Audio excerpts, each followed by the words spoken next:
ప్రముఖ వ్యాపారవేత్త అనిల్ అంబానీ సంస్థల్లో ఎన్ఫోర్స్మెంట్ డైరెక్టరేట్ సోదాలు కొనసాగుతున్నాయి.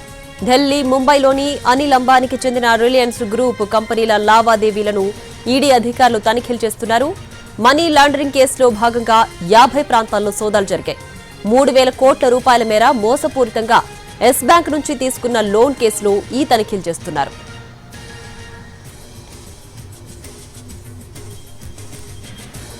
ఎస్ బ్యాంక్ నుంచి తీసుకున్న 3,000 కోట్ల రుణాలను 2017 నుంచి 2019 మధ్య అనిల్ అక్రమంగా దారి మళ్లించినట్లు ఆరోపణలొచ్చాయి.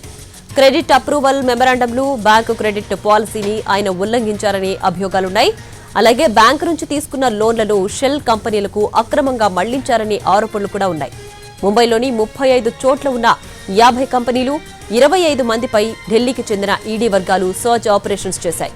కొన్ని కీలక పత్రాలు, ఇతర కంప్యూటర్ హార్డ్ డిస్క్లను స్వాధీనం చేసుకున్నట్లు తెలుస్తోంది. మరిన్ని పత్రాలు, వివరాల కోసం సోదాలు కొనసాగిస్తోంది ఈడీ.